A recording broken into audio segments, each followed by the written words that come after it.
사랑하는 은혜와 진리 장로교회 교우 여러분, 어젯밤도 평안하셨습니까? 오늘도 우리의 삶 속에서 예수 그리스도의 제자다운 삶의 모습을 지키며 살아가는 저와 여러분이 되시기를 주님의 이름으로 축원합니다. 오늘 새벽에 만나보면은 마태복음 9장 18절부터 34절까지입니다. 마태복음 9장 18절에서 34절을 제가 읽어드리겠습니다. 예수께서 이 말씀을 하실 때에 한 관리가 와서 절하며 이르되 내 딸이 방금 죽었사오나 오셔서 그 몸에 손을 얹어 주소서. 그러면 살아나겠나이다 하니 예수께서 일어나 따라가심에 제자들도 가더니 12해 동안이나 혈루증으로 앓는 여자가 예수의 뒤로 와서 그 겉옷가를 만지니 이는 제 마음에 그 겉옷만 만져도 구원을 받겠다 함이라. 예수께서 돌이켜 그를 보시며 이르시되 딸아 안심하라 네 믿음이 너를 구원하였다 하시니 여자가 그 즉시 구원을 받으니라. 예수께서 그 관리의 집에 가사 피리 부는 자들과 떠드는 무리를 보시고 이르시되 물러가라 이 소녀가 죽은 것이 아니라 잔다 하시니 그들이 비웃더라. 무리를 내보낸 후에 예수께서 들어가사 소녀의 손을 잡으심에 일어나는지라. 그 소문이 그 온 땅에 퍼지니라.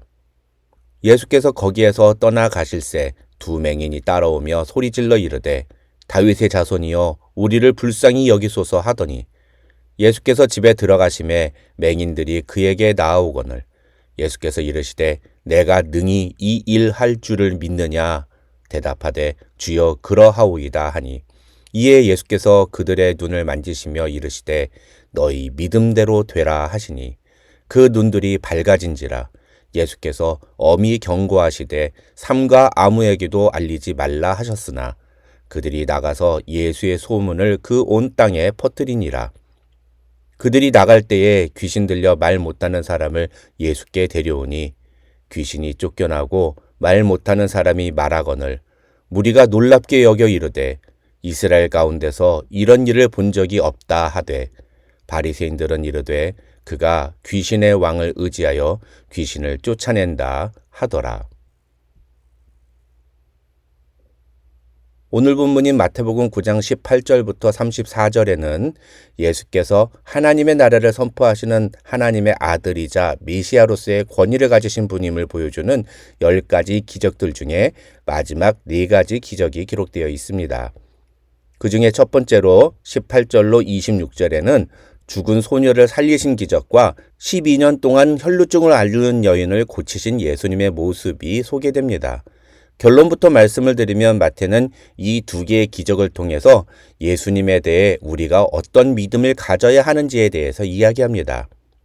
이 18절부터 26절에 나오는 이야기는 마가복음 5장과 누가복음 8장에 나오는 회당장 야이로의 사건입니다. 그런데 마태는 마가나 누가와 달리 야이로의 이름을 드러내지 않고 그냥 한 관리라고만 묘사합니다. 게다가 마가나 누가는 이 야이로가 예수님을 찾아와서 자기 딸이 죽어가고 있으니 예수님께 자기 집에 오셔서 딸을 고쳐달라고 요청하는 것으로 기록합니다. 하지만 18절을 보시면 마태는 회당장 야이로가 예수님께 와서 내 딸이 방금 죽었사오나 오셔서 그 몸에 손을 얹어 주소서. 그러면 살아나겠나이다 라고 말한 것으로 기록합니다. 죽어가는 것과 이미 죽은 것은 완전히 다릅니다. 죽어가고 있는 상황이라면 예수님께 찾아와서 고쳐달라고 이야기하는 것은 아버지로서 당연히 할 수 있는 모습입니다. 그러나 이미 딸이 죽었다면 예수님을 찾아올 것이 아니라 죽은 딸의 장례를 치르는 것이 아버지로서 올바른 태도입니다. 그러니까 야이로의 딸이 이미 죽었느냐 아니면 죽어가고 있느냐는 사실 굉장히 큰 차이가 있는 것이라 할 수 있습니다. 그렇다면 야이로가 예수님을 찾아왔을 때 야이로의 딸은 진짜로 죽은 상태일까요? 아니면 죽어가고 있는 상태일까요? 대부분의 학자들은 마가와 누가의 기록이 보다 현실에 가까운 상황이었을 것이라고 말합니다. 그런데 왜 마태는 굳이 이 야이로가 자기 딸이 이미 죽었으니 예수님께 자기 집에 와서 다시 살려달라고 말하고 있는 것처럼 기록한 것일까요? 이것을 이해하는 데 도움이 되는 것이 바로 20절로 22절에 나오는 이 12년간 혈루증을 앓던 여인이 고침을 받은 사건입니다. 여기서도 우리가 주목해야 하는 것은 이 12년간 혈루증을 앓던 여인이 고침을 받았다는 기적이 아니라 이 기적이 일어나게 된 근본적인 동기, 그러니까 이 여인이 예수님에 대해서 갖고 있었던 마음 자세입니다. 21절을 보면 마태는 이는 제 마음에 그 겉옷만 만져도 구원을 받겠다 함이라고 이 여인의 마음을 소개합니다. 12년 동안 앓고 있었던 혈루증이 어떻게 예수님의 옷자락을 만진다고 나을 거라 생각할 수 있겠습니까? 그런데 이 여인은 그런 생각에 사람들 몰래 예수님 곁으로 다가간 겁니다. 중요한 것은 이렇게 사람들 몰래 예수님 곁으로 다가가 예수님의 겉옷을 만지는 행동 자체가 이 여인이 예수님을 어떤 분으로 여기고 있는지를 보여주는 매우 중요한 증거라는 것입니다. 사실 이 여인의 행동은 매우 심각하고 위험한 일입니다. 왜냐하면 혈루증, 즉 하혈을 하는 여인은 부정한 여인으로 간주되어서 유대 사회에서는 격리가 됐었고, 그래서 이런 여인이 자기 마음대로 일반인들과 접촉을 하면 다른 사람을 부정하게 만드는 것으로 여겨져서 큰 벌을 받았기 때문입니다. 그러니까 이 여인이 예수님께 다가가서 예수님의 옷자락을 몰래 만진 것은 단순히 한번 그렇게 해보면 어떨까라는 심정만 가지고는 도저히 할 수 없는, 다시 말해서 엄청난 처벌을 각오하고 실행에 옮겨야 했던 행동인 것입니다. 그렇다면 우리는 이런 이 여인의 행동을 뭐라고 부릅니까? 우리는 그것을 바로 믿음이라고 부릅니다. 다시 말해서 이 18절로 26절에서 마태가 이야기하고 싶었던 것은 죽은 딸 아이를 살려달라고 예수님께 찾아온 야이로나 예수님의 겉옷만 만져도 자기가 나을 것이라는 믿음을 가지고 사람들을 뚫고 예수님의 옷을 만진 이 12년간 혈루증을 앓던 여인은 예수님이라면 내 삶의 문제를 반드시 해결해 주실 수 있는 분이라는 분명한 믿음을 가지고 있었던 사람들이라는 것입니다. 다시 말해서 이들은 예수님이 자신의 절망적인 문제를 해결해 주실 수 있는 권능을 가지신 분이라는 사실을 분명히 믿고 있었고, 예수님은 그들의 믿음대로 그들의 문제를 해결해 주신 구원자, 메시아였다는 것을 마태는 이 본문을 통해 이야기하고 있다는 것입니다. 그 다음 이어지는 27절로 31절에 나오는 두 맹인의 스토리도 사실은 똑같은 내용입니다. 27절을 보시면 이 두 맹인은 예수님을 다윗의 자손이여라고 부르는데, 이것은 당시 유대인들에게 있어서 구약 성경에서 예언된 메시아를 의미하는 표현입니다. 그러니까 이 두 맹인은 예수님이 자기 동네에 오셨다가 가신다는 소문을 듣고는 절박한 심정에 우리를 구원하기 위해 이 땅에 오신 메시아시여 우리를 불쌍히 여겨주소서라고 외친 것입니다.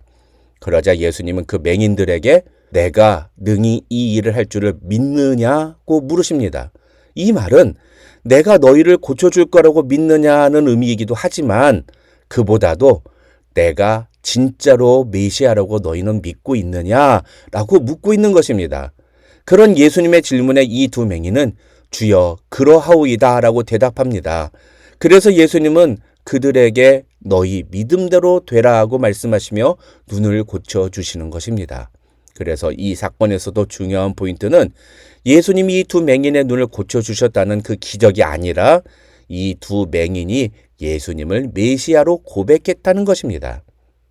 그런데 30절을 보면 예수님은 그렇게 그 두 사람의 눈을 고쳐주신 후에 엄히 경고하시며 삼가 아무에게도 알리지 말라고 말씀하셨습니다. 그런데 31절을 보면 그들은 나가서 예수의 소문을 그 온 땅에 퍼뜨렸다고 마태는 말합니다. 이들이 나가서 무슨 소문을 퍼뜨렸을까요? 우리는 흔히 이 사람들이 나가서 예수님이 자신의 눈을 고쳐주셨다 이런 얘기를 했을 것이라고 생각하지만 학자들은 그게 아니라 이 두 사람은 나가서 사람들에게 예수님이 진짜로 우리가 기다리던 메시아라고 소문을 퍼뜨렸을 것이라고 주장합니다. 그러면서 앞을 보지 못하던 자신들이 앞을 보게 된 것이, 자신들의 눈을 예수님이 고쳐주신 것이 바로 예수님이 메시아라는 증거라고 말했을 것이라고 설명합니다. 예수님이 메시아라는 사실을 알리는 것이 잘못된 것일까요? 우리 생각에는 오히려 이 두 사람의 행동은 칭찬받아야 하는 행동이 아닌가 생각합니다. 그러나 예수님은 그들에게 아무에게도 알리지 말라고 엄히 경고하셨습니다. 학자들은 예수님이 그렇게 경고하신 이유는 당시 유대인들이 갖고 있었던 메시아에 대한 환상과 진짜 메시아로 이 땅에 오신 예수님이 감당하셔야 할 사명은 완전히 다른 것이었기 때문이라고 설명합니다. 그래서 예수님은 자신이 메시아라는 사실을 감추기 원하셨다고 설명합니다. 그런데 이 두 사람은 예수님이 그렇게 엄히 경고하셨는데도 불구하고 자기들 마음대로 나가서 사람들에게 그 소식을 알린 겁니다.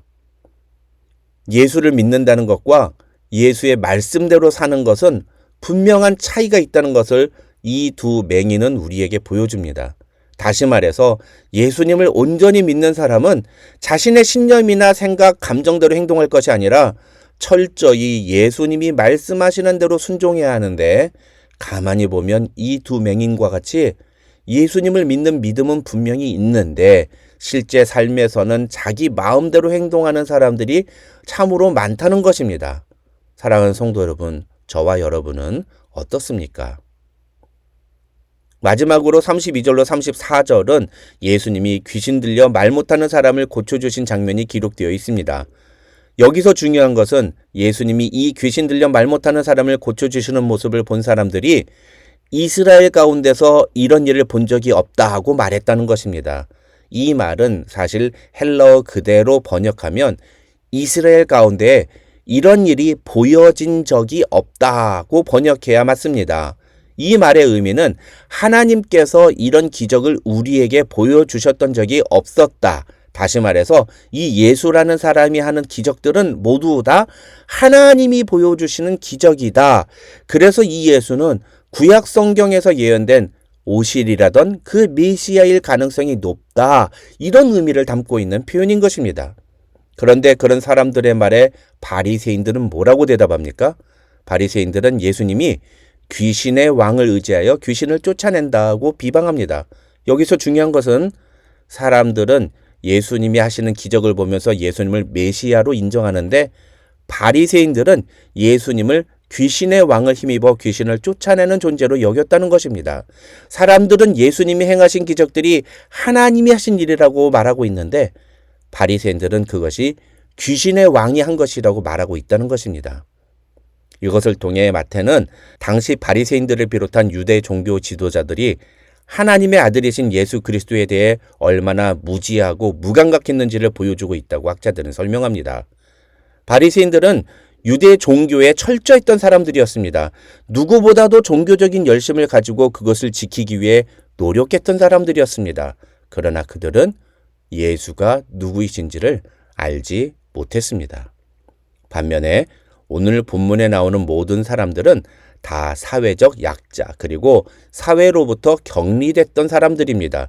그들은 예수가 누구이신지 알고 그 믿음을 가지고 예수께 나왔고, 그래서 그 믿음대로 고침받는 기적을 경험했습니다.